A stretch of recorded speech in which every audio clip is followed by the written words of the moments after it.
ಆಕಾಶವಾಣಿ ಮೈಸೂರು. ಮಹಿಳಾ ರಂಗ ಸಾಧನಾ ಶಿಖರ ಕಾರ್ಯಕ್ರಮದಲ್ಲಿ ಹಿರಿಯ ಹಿನ್ನೆಲೆ ಗಾಯಕಿ ಇಂದುಮತಿ ಜೈಪಾಲ್ ಅವರೊಡನೆ ಸಂದರ್ಶನ. ಇವರೊಂದಿಗೆ ಭಾಗವಹಿಸುತ್ತಾರೆ ದಿಗ್ವಿಜಯ್ ಬಿ.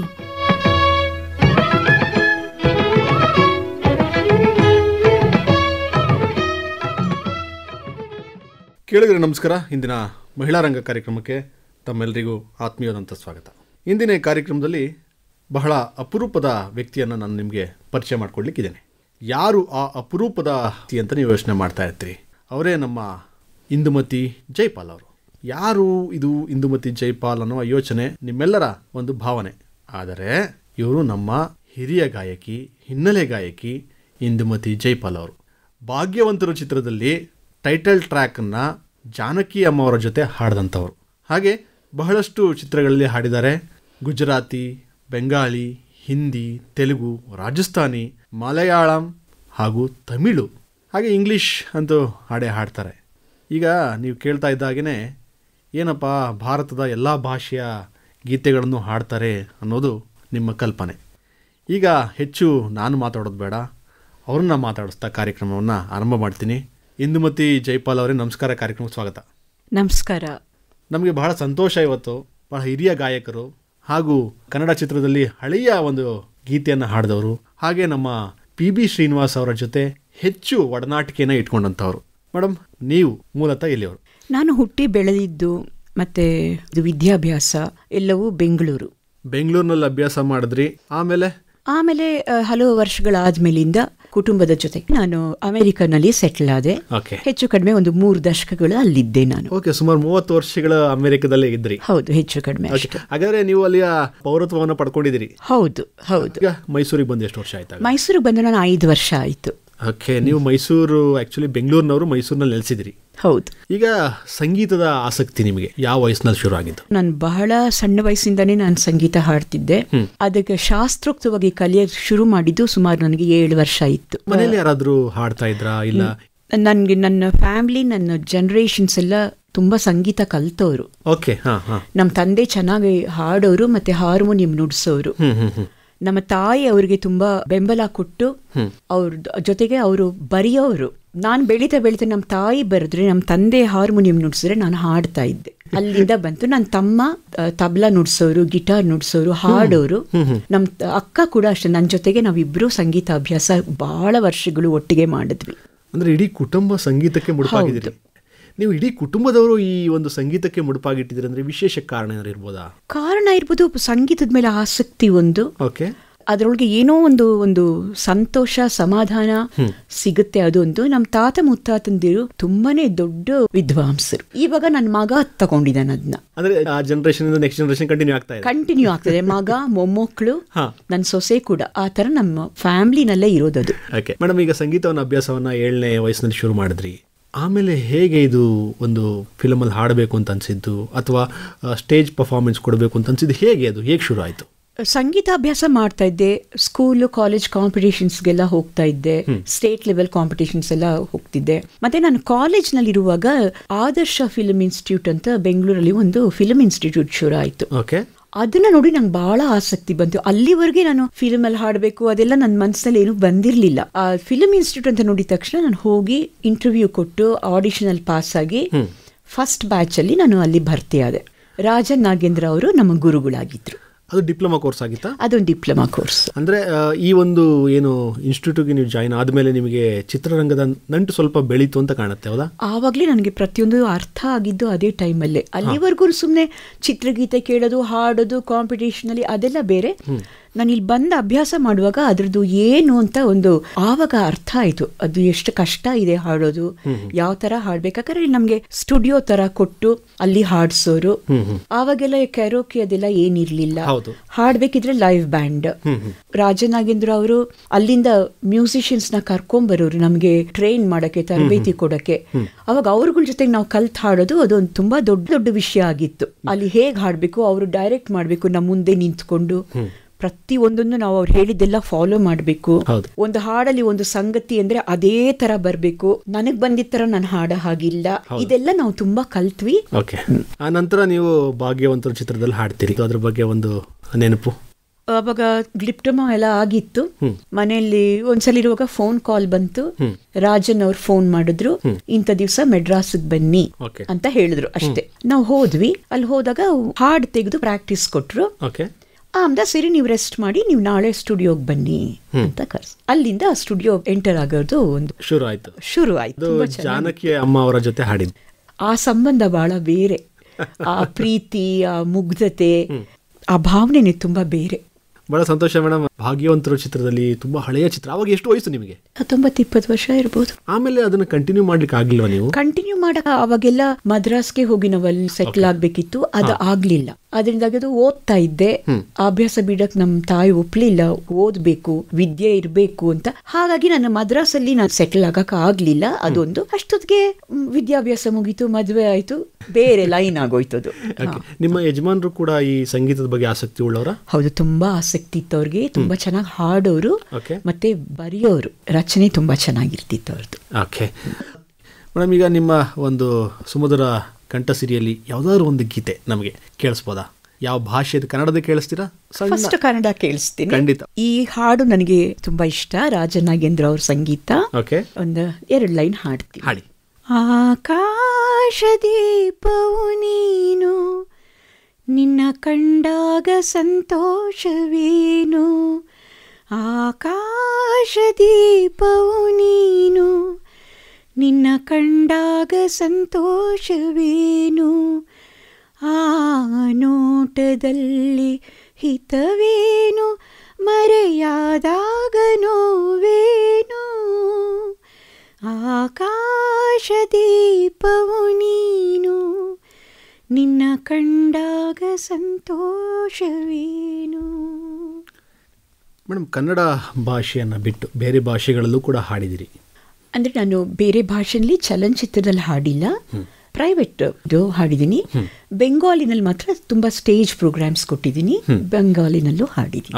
ಮೇಡಮ್, ಕನ್ನಡ ಬಿಟ್ಟು ಬೇರೆ ಬೇರೆ ಭಾಷೆಗಳು ಅಂತಂದಾಗ ಯಾಕೆ ಆ ಭಾಷೆಯ ಒಲವ, ಆಸಕ್ತಿನ? ನಾನು ಸಕಲ ಭಾಷಾ ಪ್ರೇಮಿ. ನಾನು ಎಲ್ಲ ಭಾಷೆನೂ ನನಗಿಷ್ಟ. ತಮಿಳಲ್ಲಿ ಸ್ವಲ್ಪ ಓದಕ್ಕೆ ಬರೆಯಕ್ಕೆ ಕೂಡ ಕಲ್ತ್ಕೊಂಡೆ. ನಾನು ಗುಜರಾತಿ ಟೀಚರ್ ಜೊತೆಗಿದ್ದಾಗ ಗುಜರಾತಿ ಓದೋದು ಚೆನ್ನಾಗಿ ಕಲ್ತ್ಕೊಂಡೆ ಬರೆಯಕ್ಕಿಂತ. ಬೆಂಗಾಲಿನಲ್ಲೂ ಅಷ್ಟೇ, ನಾನು ಕಲ್ಕತ್ತಲ್ಲಿ ವಾಸ ಮಾಡುವಾಗ ಅವ್ರು ಮಾತಾಡೋದು ಕೇಳಿ ಕೇಳಿ ಕೇಳಿ ನಾನು ಅವ್ರ ಮಾತು ಕೂಡ ಚೆನ್ನಾಗಿ ಆಡಕ್ ಶುರು ಮಾಡಿದೆ, ಮತ್ತೆ ಹಾಡು ಶುರು ಮಾಡಿದೆ. ಗುಜರಾತಿ ಹಾಡುವಾಗ ಅಲ್ಲಿ ನನಗೆ ತುಂಬಾ ಪ್ರೋತ್ಸಾಹ ಸಿಕ್ತು. ಬೆಂಗಾಲಲ್ಲೂ ಅಷ್ಟೇನೆ. ಅಂದ್ರೆ ನೀವು ಯಾವ ಭಾಷೆಯ ಹಾಡನ್ನ ಹಾಡ್ತೀರಿ ಅಲ್ಲಿ ತಲ್ಲೀನರಾಗ್ಬಿಡ್ತೀರಿ, ಅದೇ ಭಾಷೆಯವ್ರು ಆಗ್ಬಿಡ್ತೀರಿ. ಅದಕ್ಕೆ ನಿಮ್ಗೆ ಪ್ರೀತಿ, ಪ್ರೋತ್ಸಾಹ ಜಾಸ್ತಿ ಸಿಗ್ತಿದೆ ಅಲ್ವಾ? ಅಂದ್ರೆ ಬಹಳಷ್ಟು ಭಾಷೆಗಳಲ್ಲಿ ಹಾಡುಗಳನ್ನ ಹಾಡ್ತಾ ಇದ್ರಿ. ಆಮೇಲೆ ಅದನ್ನ ವೃತ್ತಿಯಾಗಿ ತಗೊಳ್ಬೇಕು ಅಂತ ಅನ್ನಿಸ್ತಿಲ್ವಾ? ಯಾಕೆಂದ್ರೆ ನೀವು ತದನಂತರ ಅಮೆರಿಕಕ್ಕೆ ಹೋಗಿ ನೆಲೆಸ್ತೀರಿ ಅಲ್ವಾ? ನಾನು ಅಮೆರಿಕಲ್ಲಿ ಹೋಗಿ ಕೆಲಸ ಮಾಡಕ್ ಶುರು ಮಾಡಿದೆ. ನನ್ನ ವಿದ್ಯಾಭ್ಯಾಸ ನಾನು ಮುಂದುವರಿಸಿದೆ. ಕೊನೆಗೆ ಟೀಚರ್ ಆಗಿ ನಾನು ರಿಟೈರ್ ಆದೆ. ಸುಮಾರು 40 ವರ್ಷಗಳು ಟೀಚರ್ ಆಗಿ ನಾನು ರಿಟೈರ್ ಆಗಕ್ಕೆ ಮುಂಚೆ ಒಂದು 22-23 ವರ್ಷ ಸಣ್ಣ ಮಕ್ಕಳ ಜೊತೆ ಕೆಲಸ ಮಾಡಿದೆ. ಅದು ನನ್ನ ಮನಸ್ಸಲ್ಲಿ ಒಂಥರ ಉಳ್ಕೊಂಡ್ಬಿಡ್ತು. ನನಗೆ ಮಕ್ಕಳಂದ್ರೆ ತುಂಬಾ ಇಷ್ಟ. ಅದು ಕೂಡ ಅಮೆರಿಕದಲ್ಲಿ? ಅಮೆರಿಕನೇ ಅಲ್ವಾ? ವಿವಿಧ ದೇಶ ಮಕ್ಕಳು ಬರೋರು, ಫ್ರೆಂಚ್, ಪೋಲಿಷ್, ರಷ್ಯನ್ಸ್, ಮೆಕ್ಸಿಕನ್ಸ್, ಇವ್ರ ಜೊತೆಗೆ ಎಲ್ಲ ಮಕ್ಕಳ ಜೊತೆಗೆ ನಾನು ಕೆಲಸ. ಅಲ್ಲಿ ನೀವು ಮ್ಯೂಸಿಕ್ ಟೀಚ್ ಮಾಡ್ತಾ ಇದ್ರ ಹೇಗೆ? ಅಲ್ಲಿ ಸ್ವಲ್ಪ ವೆಸ್ಟರ್ನ್ ಮ್ಯೂಸಿಕ್ ಪ್ರಾಕ್ಟೀಸ್ ಮಾಡಿ ನಾನು ಸ್ಕೂಲ್ನಲ್ಲಿ ಮ್ಯೂಸಿಕ್ ಟೀಚರ್ ಆದೆ. ವಾರಕ್ಕೊಂದು ದಿನ ಅಂತ ನನಗೆ ಫುಲ್ ಡೇ ಬರೀ ಮ್ಯೂಸಿಕ್ ಮಾಡಿದೆ. 18 ತಿಂಗಳ ಮಕ್ಕಳಿಂದ ಹಿಡಿದು 6 ವರ್ಷದ ಮಕ್ಕಳವರೆಗೂ ನಾನು ಮ್ಯೂಸಿಕ್ ಹೇಳ್ಕೊಟ್ಟೆ. ಅಮೆರಿಕ ಹೈಸ್ಕೂಲಲ್ಲಿ ನಾನು ಫಿಸಿಕ್ಸ್, ಕೆಮಿಸ್ಟ್ರಿ, ಬಯಾಲಜಿ ಟೀಚ್ ಮಾಡಿದೆ. ಜೊತೆಗೆ ಮ್ಯೂಸಿಕ್ ಕೂಡ. ಮ್ಯೂಸಿಕ್ ಹೈಸ್ಕೂಲಲ್ಲಿ ಇಲ್ಲ. ನಾನು ಈ ಮಕ್ಕಳ ಜೊತೆ ಟೀಚ್ ಮಾಡುವಾಗ ಚಿಲ್ಡ್ರನ್ಸ್ ಮ್ಯೂಸಿಕ್. ನಾನು ಸ್ಪೆಷಲೈಸ್ ಮಾಡಿರೋದು ಮ್ಯೂಸಿಕ್ ಅಂಡ್ ಮೂವ್ಮೆಂಟ್ ಅಂತ. Music and movement. ಆ ಮ್ಯೂಸಿಕ್ಗೆ ಮಕ್ಕಳಿಗೆ ಮ್ಯೂಸಿಕ್ ಹಾಕಿ ಅವ್ರ ಜೊತೆಗೆ ನಾವು ಡ್ಯಾನ್ಸ್ ಮಾಡಿ ಮೂವ್ಮೆಂಟ್ ಹೀಗೆ ಮಾಡಬೇಕು ಅಂತ ತೋರಿಸ್ರೆ ಅವ್ರಿಗದು ತುಂಬಾ ಅವ್ರ ಬ್ರೈನ್ ಡೆವಲಪ್ಮೆಂಟ್ಗೆ ಅದು ಬಹಳ ಮುಖ್ಯ. ನಮ್ಮೆಲ್ಲರಲ್ಲೂ ಆ ಸಂಗೀತ ಇರುತ್ತೆ, ಆ ಸ್ಟೆಪ್ಸ್, ಡ್ಯಾನ್ಸ್ ಸ್ಟೆಪ್ಸ್, ಮೂವ್ಮೆಂಟ್ ಅನ್ನೋದು ಎಲ್ಲರಿಗೂ ಇರುತ್ತೆ, ಯಾರಿಗೂ ಹೊರತಲ್ಲ. ಯಾಕಂದ್ರೆ ಬಹಳ ನಾನು ಚಿಕ್ಕವಳಿದ್ದಾಗ ಒಂದು ಬ್ಯೂಟಿಫುಲ್ ಪೀಪಲ್ ಅಂತ ಒಂದು ಚಲನಚಿತ್ರ ಬಂದಿತ್ತು ಇಂಗ್ಲಿಷ್ನಲ್ಲಿ. ಬರೀ ಪ್ರಾಣಿಗಳು ಮ್ಯೂಸಿಕ್ ಯಾವ ತರ ರಿಯಾಕ್ಟ್ ಮಾಡ್ತಿದೆ. ಒಂದು ಸಣ್ಣ ಸಣ್ಣ ಇರುವೆ ಕೂಡ ಅದು ನೃತ್ಯ ಮಾಡುತ್ತೆ ಮ್ಯೂಸಿಕ್ಗೆ ಅನ್ನೋದನ್ನ ಬ್ಯೂಟಿಫುಲ್ ಪೀಪಲ್ ಅನ್ನೋ ಮೂವಿನಲ್ಲಿ ನಾನು ಚಿಕ್ಕ ವಯಸ್ಸಲ್ಲಿ ನೋಡಿದ್ ನಂಗೆ ಅದು ತುಂಬಾ ಮನಸ್ಸಲ್ಲಿ ಇತ್ತು. ನನಗೆ ಅಮೆರಿಕಕ್ಕೆ ಹೋದಾಗ ಆ ಚಾನ್ಸ್ ನನಗೆ ಸಿಕ್ತು. ನಿಮ್ಗೆ ಇಲ್ಲೇ ಮ್ಯೂಸಿಕ್ಗೆ ಬಹಳಷ್ಟು ಅವಕಾಶಗಳಿತ್ತು, ಬೇರೆ ಬೇರೆ ಭಾಷೆಗಳಲ್ಲಿ ಕೂಡ ಹಾಡ್ತಾ ಇದ್ರಿ, ಬೇರೆ ಬೇರೆ ಭಾಷೆಗಳನ್ನ ಕಲ್ತ್ಕೊಂಡಿದ್ರಿ. ನನ್ನ ಪ್ರಕಾರ ಸ್ವಲ್ಪ ಪ್ರಯತ್ನ ಪಟ್ಟಿದ್ರೆ ನೀವು ಕೂಡ ಒಂದು ದೊಡ್ಡ ಮಟ್ಟದ ಒಂದು ಹೆಸರು ಮಾಡಬಹುದಿತ್ತು ಅನ್ಸುತ್ತೆ ಹಿನ್ನೆಲೆ ಗಾಯಕಿಯಾಗಿ. ಖಂಡಿತ. ಅಂದರೆ ನನಗೆ ಅಲ್ಲಿ ನಾನು ಮಾಡಿದ್ದು, ಅಲ್ಲಿ ನಾನು ಮ್ಯೂಸಿಕಲ್ ಮಾಡಿದ್ದು, ಪಾಕಿಸ್ತಾನಿ ಅಸೋಸಿಯೇಷನ್ ಅವರು ನನಗೆ ತುಂಬಾ ಪ್ರೋತ್ಸಾಹ ಕೊಟ್ಟರು. ಹಾಗಾಗಿ ಉರ್ದು ಗಜಲ್ಸ್ ಅದೆಲ್ಲ ನಾನು ಪ್ರಾಕ್ಟೀಸ್ ಮಾಡಕ್ ಶುರು ಮಾಡಿದೆ. ಆದ್ರೆ ಒಂದೊಂದ್ ಕಡೆ ಒಂದೊಂದು ರೀತಿಯಲ್ಲಿ ನಾನು ಬೆಳ್ಕೊಂಡ್ ಬಂದಿದ್ದೀನಿ. ಅದರಿಂದ ನಾನು ಹಿನ್ನೆಲೆ ಗಾಯಕಿ ಆಗ್ಲಿಲ್ಲ ಅನ್ನೋದು ನನಗೆ ಅದ್ರ ವಿಷಯ ನನಗೆ ಏನಿಲ್ಲ. ಈಗ ಯಾವ ಭಾಷೆಯ ಒಂದು ಹಾಡಿನ ತುಣುಕನ್ನ ನಮ್ಗೆ ಕೇಳಿಸ್ತೀರಿ? ಸರಿ, ಒಂದು ಗಜಲ್ ಕೇಳಿಸ್ತೀನಿ.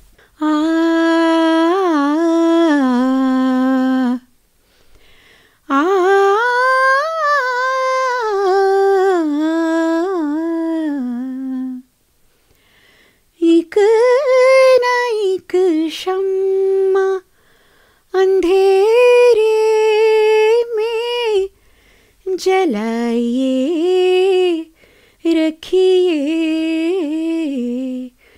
सुबह होने को है माहौल बनाइए रखिए, एक न एक शम्मा.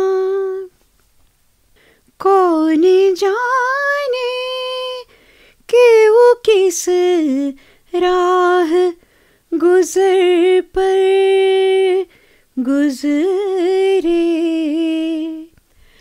कौन जाने कि वो किस राह गुजर पर गुजरे, हर गुजरगाह को फूलों से सजाइए रखिए, एक न एक शम्मा. ಅದ್ಭುತ ಮೇಡಮ್.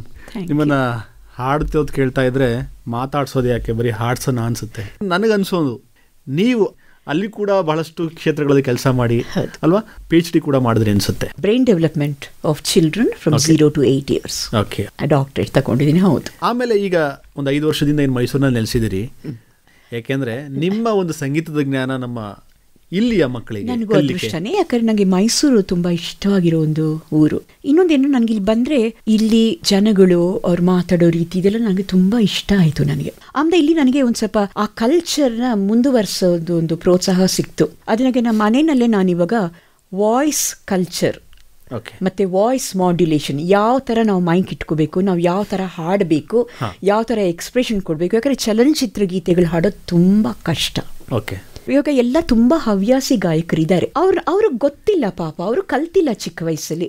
ಅವ್ರಿಗೆ ನಾನು ಅವ್ರ ಪ್ರೋತ್ಸಾಹ ಕೊಟ್ಟು ಅವ್ರಿಗದು ಮಾಡೋದು ನನಗೊಂದು.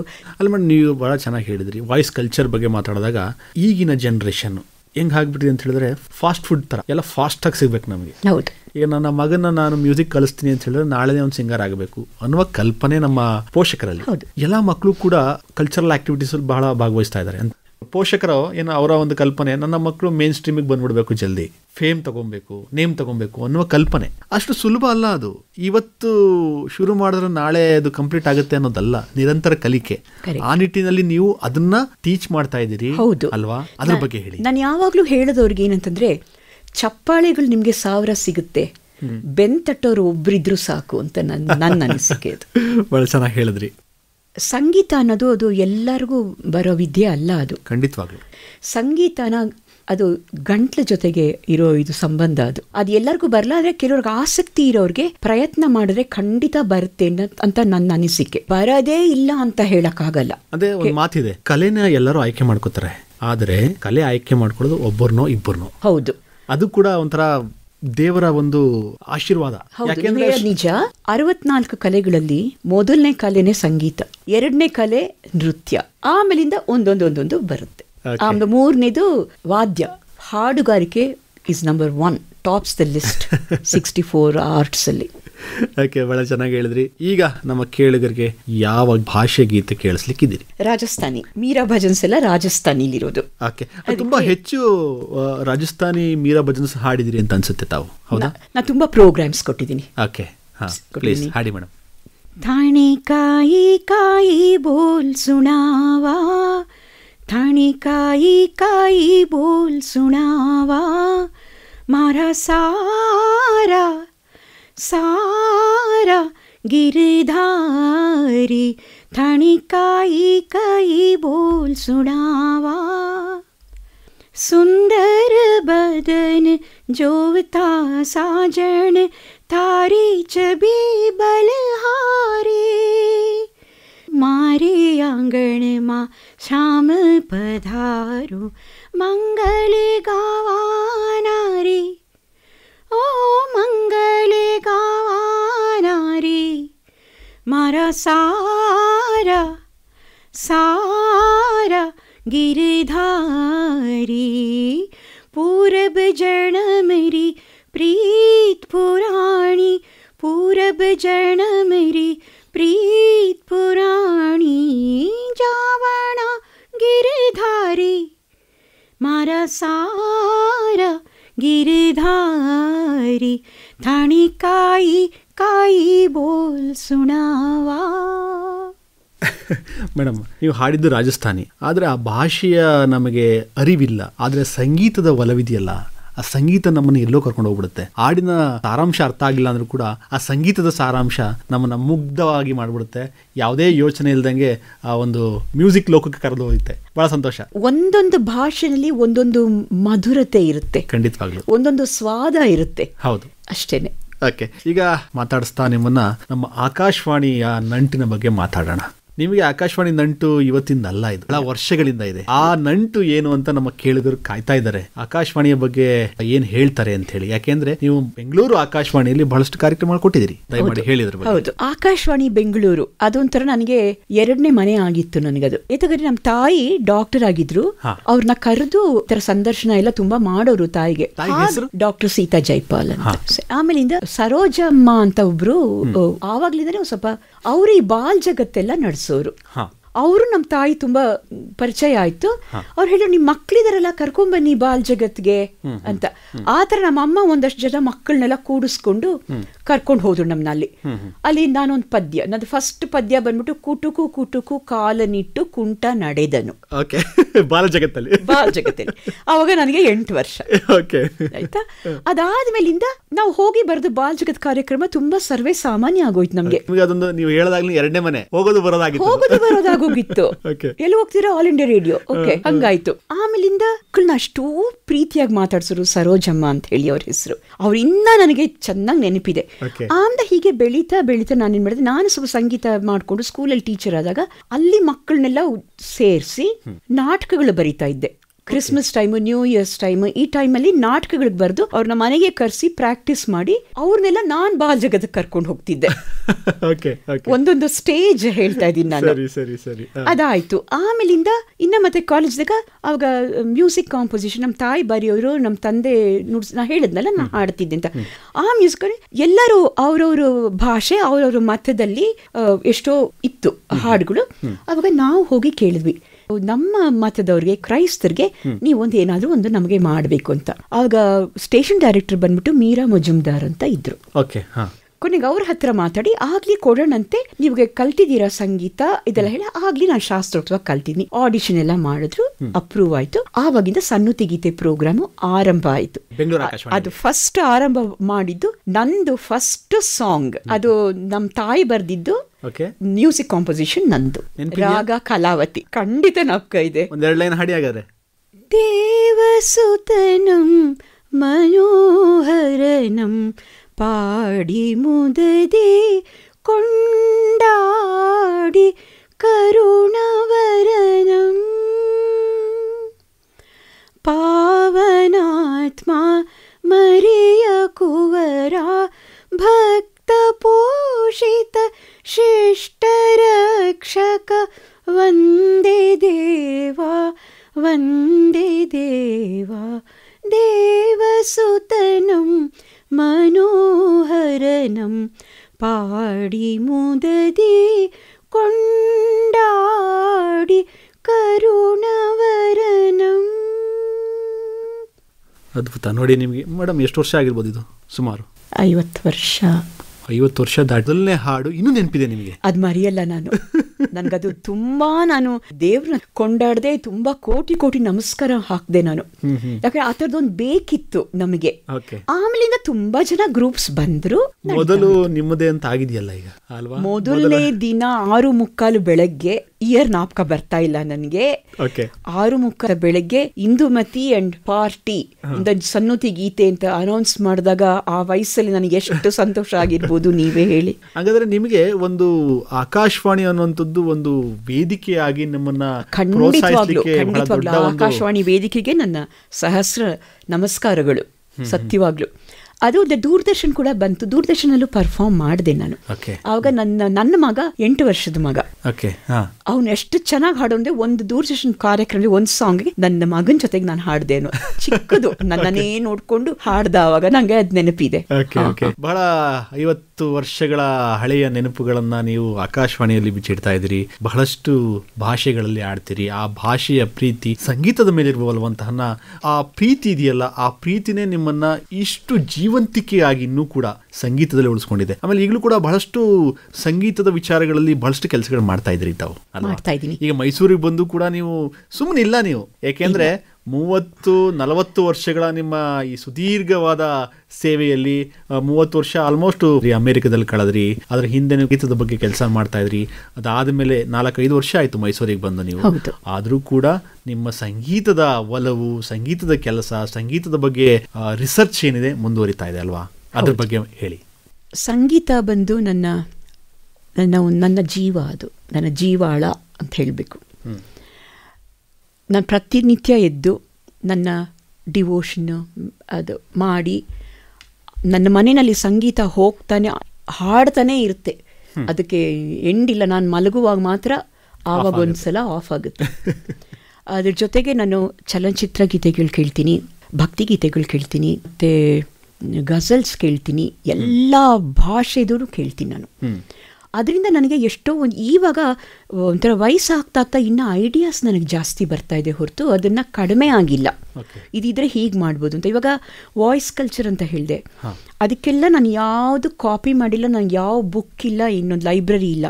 ಎಲ್ಲ ನಾನೇ ಕೂತ್ಕೊಂಡು ಯೋಚನೆ ಮಾಡಿ ಈ ಥರ ಹಾಡಿದ್ರೆ ಈ ಥರ ವಾಯ್ಸ್ ಇಂಪ್ರೂವ್ ಆಗುತ್ತೆ, ಈ ಥರ ಮಾಡಿ ನಾನು ಬೇಕಾದಷ್ಟು ಲೆಸನ್ಸ್ ಬರೆದಿದ್ದೀನಿ ನಾನು ಅದ್ರ ವಿಷಯದಲ್ಲಿ. ಆಮೇಲೆ ಇವಾಗ ಯಾವ ಗೀತೆ ನನಗೆ ಇವಾಗ ಫಾರ್ ಒಂದು ಗಜಲ್ಸ್ ಅಂತ ಇಟ್ಕೊಳ್ಳಿ, ಆ ಗಜಲ್ಸ್ ತಗೊಂಡ್ರೆ ಒಂದೊಂದು ಗಜಲ್ ಅದರ ರಾಗ ಏನು, ಅದರ ಏನು ಸಂಚಾರ, ಆ ಥರ. ಇವಾಗ ನಾನು ರಾಗ ಮೋಹನ ಅಂತ ಅಂದ್ಕೊಂಡ್ರೆ ಆ ಮೋಹನ ರಾಗದಲ್ಲಿ ಎಷ್ಟು ನನಗೆ ಗೊತ್ತಾಗ್ಬೋದು ಆ ಥರ ಚಲನಚಿತ್ರ ಗೀತೆಗಳೆಲ್ಲ ತೆಗಿತೀನಿ, ಹಿಂದಿ ಕನ್ನಡ ಅದೆಲ್ಲ ತೆಗೆದು ಆ ರಾಗ ಚಲನೆ ಹೇಗೆ. ಇದು ಹಿಂದೂಸ್ತಾನಿನಲ್ಲಿ ತುಂಬ ಪದ್ಧತಿಗಳಿದೆ ಹಾಡೋದಂದರೆ. ಠುಮ್ರಿ ಅಂತಾರೆ, ಖಯಾಲ್ ಅಂತಾರೆ, ಥಪ್ಪ ಅಂತಾರೆ. ಈ ಥರದ್ದೆಲ್ಲ ನಾನು ಅದ್ರ ವಿಷಯ ನಾನು ತುಂಬ ಓದ್ತಾ ಇದ್ದೀನಿ, ನಾನು ತುಂಬ ಓದಿ ಕಲ್ತ್ಕೋತಾ ಇದ್ದೀನಿ ನಾನು. ಯಾಕಂದರೆ ಯಾರೋ ಸಡನ್ನಾಗಿ ಬಂದು ಹಿಂಗಂದರೆ ಏನು ಅಂದರೆ ನನಗೆ ಗೊತ್ತಿಲ್ಲ ಅನ್ಬಾರ್ದು. ಅದಕ್ಕೆಲ್ಲ ಅದು ಓದಿ ಕಲ್ತ್ಕೊಂಡು ಅದ್ರ ಪ್ರಕಾರ ನಾನು ಮಾಡಿ ಒಂದೊಂದು ರಾಗದ ಚಲನೆ, ಅದರ ಆರೋಹಣ ಅವರೋಹಣ, ಅದನ್ನು ನಾನು ಯಾವ ರೀತಿ ಸ್ವರಗಳಲ್ಲಿ ಸ್ವರ ಆಲಾಪನೆ ಮಾಡ್ಬೋದು, ಸ್ವರಗಳು ಹಾಕಿ ಮಾಡ್ಬೋದು, ಕಾಲ್ಪನಿಕ ಸ್ವರಗಳು, ಅದ್ರ ಮೇಲೆ ಬಂದಿಶ್ ಅಂತ ಹೇಳ್ತಾರೆ, ಅದೆಲ್ಲ ಮಾಡ್ಬೋದು ಅಂತ ನಾನು ಇದೆಲ್ಲ ಪ್ರಾಜೆಕ್ಟ್ ಮಾಡ್ತಾ ಇದ್ದೀನಿ ನನ್ನ ಮನೆಯಲ್ಲೇ. ಅದು ಒಂದು ಕಾಲಕ್ಕೆ ಯಾವುದಕ್ಕೂ ನನಗೆ ಹೆಲ್ಪಿಗೆ ಬರುತ್ತದು. ಇನ್ನಿಲ್ಲ ನನ್ನ ಮಗ ತಗೊಂಡು ಹೋಗ್ತಾನೆ ಆ ಪುಸ್ತಕ, ಅವನಾದರೂ ಅದನ್ನ ಯೂಸ್ ಮಾಡಿ ಮುಂದೆ ಬರುತ್ತೆ ಅವನಿಗೆ. ಒಟ್ಟಲ್ಲಿ ನೀವು ಮಾಡ್ತಾ ಇರುವಂತಹ ಏನು ಈ ರಿಸರ್ಚ್ ಆಗಿರ್ಬೋದು, ಸಂಗೀತದ ಮೇಲೆ ಇರುವಂತಹ ಪ್ರೀತಿಯಿಂದ ಆಗ್ತಿರುವಂಥ ಕೆಲಸ ಮುಂದಿನ ಪೀಳಿಗೆಗೆ ಅನುಕೂಲ ಅಂತೂ ಖಂಡಿತ ಆಗುತ್ತೆ. ಖಂಡಿತ ಆಗುತ್ತೆ. ಆಗುವ ಉದ್ದೇಶಕ್ಕೆ ನೀವು ಮಾಡ್ತಾ ಇದ್ದೀರಿ. ಖಂಡಿತ ಆಗುತ್ತೆ ಅಲ್ವಾ? ಬಹಳಷ್ಟು ವಿಚಾರಗಳನ್ನ ನಾವು ಮಾತಾಡ್ತಾ ಇದ್ದೀವಿ ಸಂಗೀತದ ಬಗ್ಗೆ. ಹಾಗೆ ನಮ್ಮ ಕನ್ನಡ ಚಿತ್ರರಂಗದ ಬಹಳ ದೊಡ್ಡ ಒಂದು ಹಿನ್ನೆಲೆ ಗಾಯಕರಾದಂತಹ PB ಶ್ರೀನಿವಾಸ್ ಅವರ ಜೊತೆ ಬಹಳಷ್ಟು ಕಾರ್ಯಕ್ರಮಗಳಲ್ಲಿ ಭಾಗವಹಿಸಿದಿರಿ, ಸ್ಟೇಜ್ ಪರ್ಫಾರ್ಮೆನ್ಸ್ ಮಾಡಿದಿರಿ.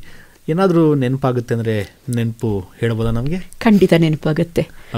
ಅವರು ಬೆಂಗಳೂರಿಗೆ ಬಂದಾಗೆಲ್ಲ ಅವ್ರಿಗೆ ನನ್ನ ಪರಿಚಯ ಯಾವ ರೀತಿ ಆಯಿತು ಅಂತ ನನಗೆ ನಿಜವಾಗ್ಲೂ ಗೊತ್ತಿಲ್ಲ. ಬಹುಶಃ ರಾಜನ್ನಾಗೆಂದ್ರೆ ಅವ್ರು ಹೇಳಿರ್ಬೋದು, ಈ ಥರ ನಮ್ಮ ಹುಡುಗಿ ಇದ್ದಾಳೆ, ನೀವು ಕರೆದು ಯೂಸ್ ಮಾಡೋದು. ಯಾಕಂದರೆ ಪ್ರತಿ ಸಲ ಜಾನಕಿ ಅವರಾಗಲಿ ವಾಣಿಜ್ಯ ಅವರಾಗಲಿ ಬರೋಕ್ಕಾಗ್ತಾ ಇರಲಿಲ್ಲ. ಆಗ ಇವಾಗಿದ್ದಷ್ಟು ಸೌಕರ್ಯ ಇಲ್ಲ. ಅದಕ್ಕೆ ಅವ್ರಿಗೂ ರೆಕಾರ್ಡಿಂಗ್ಸ್, ಅದಕ್ಕೋಸ್ಕರ ನನ್ನ ಪ್ರತಿ ಒಂದೊಂದು ಸ್ಟೇಜ್ ಪ್ರೋಗ್ರಾಮ್ಗೂ PB ಶ್ರೀನಿವಾಸ್ ಅವರು ಕರೆದು ಅವ್ರು ನನ್ನ ಪಕ್ಕದಲ್ಲಿ ನಿಲ್ಲಿಸ್ಕೊಂಡು ಅವ್ರ ಪುಸ್ತಕ, ಎಷ್ಟು ದೊಡ್ಡ ಪುಸ್ತಕ, ಆ 2 ಕೈಯಲ್ಲಿ ನಾನು ಪುಸ್ತಕ ಇಟ್ಕೊಂಡಿರ್ತಿದ್ದೆ. ಅವ್ರು ಹೇಳೋರು, ನನಗೆ ಮರ್ತು ಹೋಗುತ್ತೆಮ್ಮ, ಅದಕ್ಕೆ ಇದನ್ನು ನಾನು ಹಾಡಬೇಕು ಅಂತ ಬೆರಳಲ್ಲಿ ತೋರಿಸ್ಬಿಟ್ರೆ ನಾನು ಹಾಡ್ತೀನಿ ಅಂತ ಹೇಳೋರು. ಓಕೆ. ತುಂಬ ದೊಡ್ಡ ಕಲಾವಿದರು, ಪುಸ್ತಕ ಹಿಡ್ಕೊಳ್ಳೋಕ್ಕೆ ನನಗೊಂದು ದೊಡ್ಡ ಸೌಭಾಗ್ಯ. ಆ ಥರ stage program, Kalakshetra, government programs, town hall, ಅವಾಗ ಅದೆರಡೇ ದೊಡ್ಡ ಇದು ಕಾರ್ಯಕ್ರಮಕ್ಕೆ ಇದ್ದಿದ್ದು. ಅಲ್ಲಿ ಎಷ್ಟು ಪ್ರೋಗ್ರಾಮ್ಸ್ ಕೊಟ್ಟಿದ್ದೀನಿ. ಒಂದು ಇದು ಮಾತ್ರ ಕುಶಾಲ್ ನಗರಕ್ಕೆ ರಾಜನ್ ನಾಗೇಂದ್ರ ಅವ್ರದ್ದು ಒಂದು ದೊಡ್ಡ ಪ್ರೋಗ್ರಾಮ್ ಆಯಿತು. ಆವಾಗ ಕುಶಾಲ್ ನಗರ ಇವಾಗಿರೋ ಹಾಗಿರಲಿಲ್ಲ. ಎಷ್ಟೋ ಕಡೆಯಿಂದ ಹತ್ತಿರದಿಂದ ಬಸ್ಗಳು ಮಾಡ್ಕೊಂಡು ಜನ ಬಂದ್ಬಿಟ್ರು. ಅದು ನಂದು ಪ್ರಥಮ ದೊಡ್ಡ ಕಾರ್ಯಕ್ರಮ. ಸುಮಾರು ಒಂದು 4,000 ಜನ ಸೇರಿದ್ರು ಆ ಪ್ರೋಗ್ರಾಮಿಗೆ. ಆವಾಗ PB ಶ್ರೀನಿವಾಸತೆಗೆ ನಾನು ಮೇನ್ ಸಿಂಗರ್ ಆಗಿ ನಾನು ಹಾಡಿದೆ. ನಮ್ಮ ಫಿಲ್ಮ್ ಇನ್ಸ್ಟಿಟ್ಯೂಟರು ಕೆಲವರೆಲ್ಲ ಬಂದಿರೋ 4-5 ಜನ ಬಂದರು, ಅವರೆಲ್ಲ ಹಾಡಿದ್ರು. ಇದು ನನಗೆ ಭಾಳ ಅವ್ರನ್ನ ನಾನು ಪರ್ಸ್ನಲ್ ಆಗಿ ಮಾತಾಡೋ ಅಷ್ಟು ನನಗೆ ಒಂದು ಸಂದರ್ಭ ಸಿಕ್ತು ನನಗೆ. ಆವಾಗ ಅವ್ರು ಮಾತಾಡಿದಾಗ ಅವರು ಉರ್ದುನಲ್ಲಿ ಬರೀತಿದ್ದಿದ್ದು ಕವನ ಎಲ್ಲ ನಾನು ನೋಡಿದೆ. ಅವ್ರು ಕೇಳೋರು ಓದ್ತೀಯ ನೀನು ಅಂತ. ನನಗೆ ಉರ್ದು ನೀವು ನಂಬ್ತಿರಲ್ಲ, ಆವಾಗಿಂದ ನನಗೆ ಉರ್ದು ಬರೆಯೋಕ್ಕೆ ಆಸೆ ಇದೆ. ಇನ್ನು ನನಗೆ ಕಲಿಯೋಕ್ಕೆ ಚಾನ್ಸ್ ಸಿಕ್ಕಿಲ್ಲ. ಇಲ್ಲಿ ಯಾವುದೋ ಒಂದು ಯೂನಿವರ್ಸಿಟಿನಲ್ಲಿ ಕೊಡ್ತಾ ಇದ್ದಾರಂತೆ ಆ ಥರ ತರಬೇತಿ. ನಾನು ಎಲ್ಲ ಆದರೆ ದೇವ್ರ ಚಿತ್ತ ಇದ್ರೆ ನಾನು ಹೋಗಿ ಕಲಿತೀನಿ. ತುಂಬ ಆಸಕ್ತಿ ಇದೆ, ಯಾಕಂದ್ರೆ ತುಂಬ ಉರ್ದುಲಿ ಹಾಡ್ತೀನಲ್ಲ ನಾನು. ಅದಕ್ಕೆ ಬರೆಯೋದಕ್ಕೆ ಅಷ್ಟು ಒಂಥರ ಆರ್ಟಿಸ್ಟಿಕ್ ಲ್ಯಾಂಗ್ವೇಜ್ ಅದು ಅರಾಬಿಕ್. ನಂಗೆ ತುಂಬ ಆಸೆ ಇದೆ, ನೋಡೋಣ. ಅವಕಾಶ ಇದೆ, ಅವಕಾಶ ಖಂಡಿತ ಇದೆ, ಸಮಯ ಇದೆ. ಕರೆಕ್ಟ್. ಕಾರ್ಯಕ್ರಮ ಮುಗಿಸುವಂತಹ ಸಮಯ ಕೂಡ ಆಗ್ತಾ ಬಂತು ಮೇಡಮ್. ಒಂದು ಅರ್ಧ ಗಂಟೆ ಹೋಗಿದ್ದೆ ಗೊತ್ತಾಗಿಲ್ಲ. ಏನು ನಿಮ್ಮ ಹಳೆಯ ನೆನಪುಗಳು, ಸಂಗೀತದ ಬಗ್ಗೆ, ಆಕಾಶವಾಣಿಯ ಬಗ್ಗೆ, ನೀವು ನಡೆದು ಬಂದಂತಹ ದಾರಿಯ ಬಗ್ಗೆ ಮಾತಾಡ್ತಾ ಇದ್ರಿ. ಕೊನೆಯದಾಗಿ ನಮ್ಮ ಕೇಳಿಗರಿಗೆ ಯಾವುದಾದ್ರೂ ಒಂದು ಸುಮಧುರ ಗೀತೆ. ನಂಗೆ ಬೆಂಗಾಲಿ ಒಂದು ಹಾಡಕ್ಕೆ ಇಷ್ಟ. ಇದು ಭಾಳ ಫೇಮಸ್ ಸಾಂಗ್, ಇದರೊಳಗೆ ಕೂಡ ಹಿಂದಿಲಿ ಕೂಡ. ಅದನ್ನು ನಾನು ಬೆಂಗಾಲಿಯಲ್ಲಿ ಹಾಡ್ತೀನಿ. ಹಾಡಿ ಮೇಡಮ್. जेउना रजनिया खोलूं बाकी आरु के छुदीते बाकी बोले रात जागा पाखी ना जेउना. ಇದು ಹಿಂದಿಲಿ ಹೀಗೆ ಬರುತ್ತೆ. ಓಕೆ. ओ सजना बरखा बहार आई रसी की फुहार लाई अखियों में प्यार लाई ना जेओ ना. ಅದ್ಭುತ ಮೇಡಮ್. ಯಾವ ಭಾಷೆ ಕೇಳಿದ್ರು ಕೂಡ ಆ ಭಾಷೆಯಲ್ಲಿ ನಿಮ್ಮ ಮನಸ್ಸಿನಲ್ಲಿ ಆ ಭಾಷೆಯ ಹಾಡು ಠಕ್ ಅಂತ ನೆನಪಾಗುತ್ತೆ ಅಂತ ಹೇಳಿದ್ರೆ ಒಂಥರ ಯೂಟ್ಯೂಬ್ ಇದ್ದಂಗೆ. ನನಗೆ ಇಂಥ ಭಾಷೆ ಬೇಕು, ಇಂಥ ಭಾಷೆ ಹಾಡಬೇಕು, ಸರ್ಚ್ ಮಾಡಿ. ಇಲ್ಲ, ಖಂಡಿತವಾಗ್ಲು. ಯಾಕೆಂದರೆ ಸರ್ಚ್ ಮಾಡಿದ ತಕ್ಷಣ ನಮಗೆ ಸಿಗುತ್ತೆ.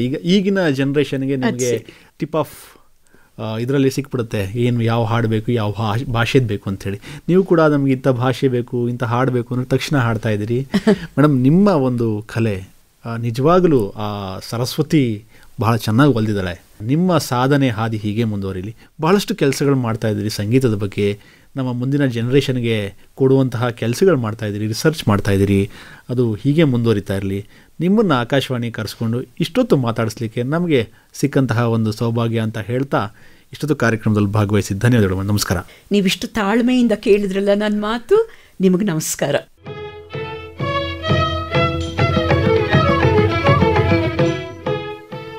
ಸಾಧನಾ ಶಿಖರ ಹಿರಿಯ ಹಿನ್ನೆಲೆ ಗಾಯಕಿ ಇಂದುಮತಿ ಜೈಪಾಲ್ ಅವರೊಡನೆ ಮಾತುಕತೆ ಕೇಳಿದಿರಿ. ಇವರೊಂದಿಗೆ ಭಾಗವಹಿಸಿದ್ದವರು ದಿಗ್ವಿಜಯ್ ಬಿ. ಇದು ಇಂದಿನ ಮಹಿಳಾ ರಂಗ. ಈ ಕಾರ್ಯಕ್ರಮ ಆಕಾಶವಾಣಿ ಮೈಸೂರು ಕೇಂದ್ರದಿಂದ ಪ್ರಸಾರವಾಯಿತು.